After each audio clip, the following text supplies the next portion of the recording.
Hello friends, welcome to our channel. இன்னைக்கு நம்ம சேனல்ல என்ன பார்க்க போறோம் அப்படின்னா, அக்பர் முதல் அவுரங்கசீப் வரை முகலாய ஆட்சி எப்படியெல்லாம் இருந்தது அப்படின்னு சொல்லி தான் இன்னைக்கு நம்ம வீடியோல பார்க்க போறோம். சோ வீடியோக்குள்ள போறதுக்கு முன்னாடி நம்ம சேனல்ல சப்ஸ்கிரைப் பண்ணாதவங்க சப்ஸ்கிரைப் பண்ணிட்டு வீடியோ கண்டினியூ பண்ணுங்க. லைக், ஷேர், கமெண்ட் பண்ணி ஃபாலோ அண்ட் சப்போர்ட் பண்ணுங்க.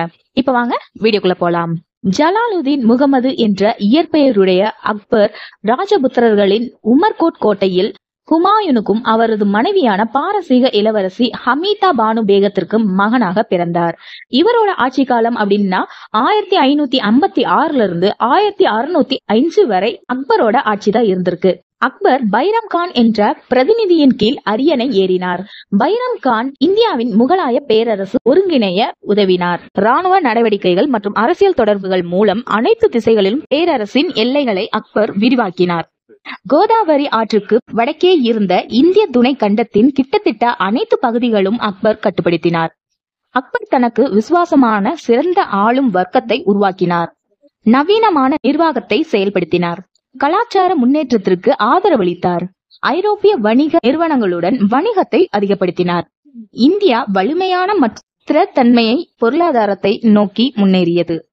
இதன் காரணமாக வணிக வளர்ச்சி மற்றும் பொருளாதார முன்னேற்றம் ஏற்பட்டது.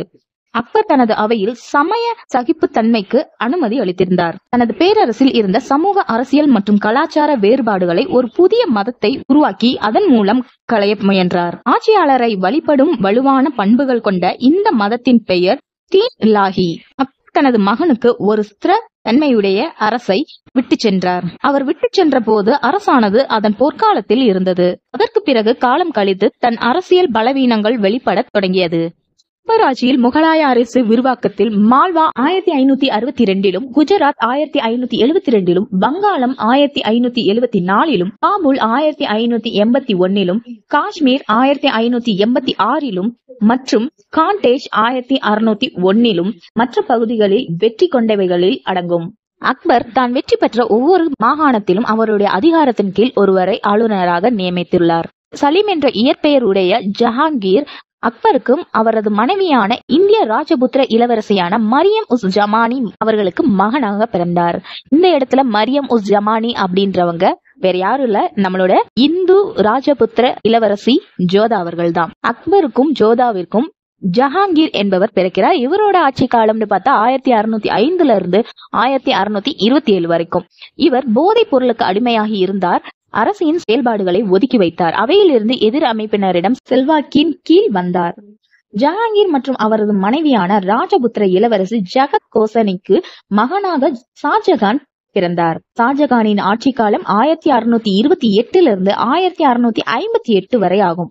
ஷாஜகானின் ஆட்சியின் போது முகலாய அவையின் சிறப்புகள் அதன் உச்ச அளவை எட்டின. இதற்கு எடுத்துக்காட்டாகத்தான் நாம் தாஜ்மஹாலை எடுத்துக்கொள்ளலாம். ஆனால் வரவை விட அவையை நடத்தும் செலவு அதிகமானது.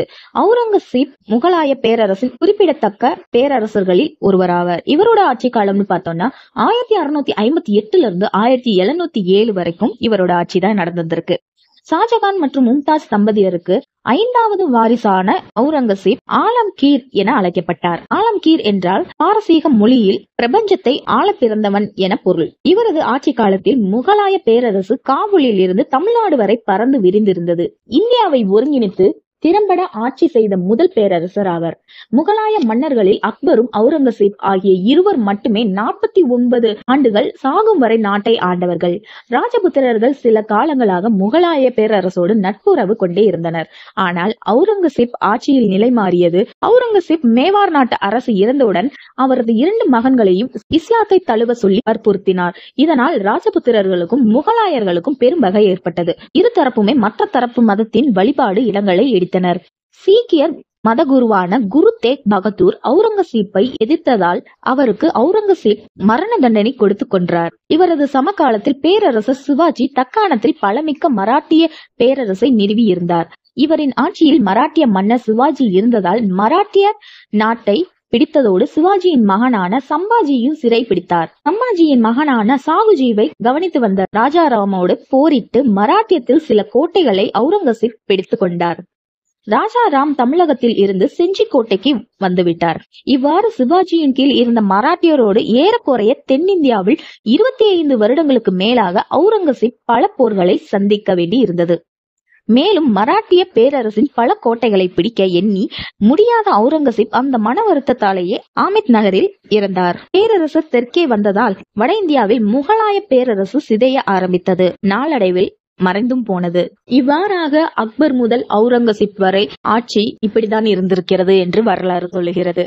சோ இதுல எது உண்மை பொய் என்று நம்மளுக்கு தெரியாது. ரிசர்ச் பண்ண வரைக்கும் நம்மளுக்கு கிடைச்ச தகவல்கள் இதெல்லாம். உங்களுக்கு தெரிஞ்ச தகவல்களையும் நீங்க கமெண்ட் பாக்ஸ்ல சொல்லலாம். சோ அவ்வளவுதான் ஃப்ரெண்ட்ஸ், இந்த வீடியோ உங்க எல்லாருக்கும் யூஸ்ஃபுல்லா இருக்கும்னு நம்புறேன். உங்க எல்லாருக்கும் பிடிச்சிருந்தா லைக், ஷேர், கமெண்ட் பண்ணி சப்ஸ்கிரைப் பண்ண மறந்துடாதுங்க. மறக்காம நம்ம சேனலை சப்போர்ட் பண்ணுங்க. வேற ஒரு வீடியோல உங்களை மீட் பண்றேன். பாய்.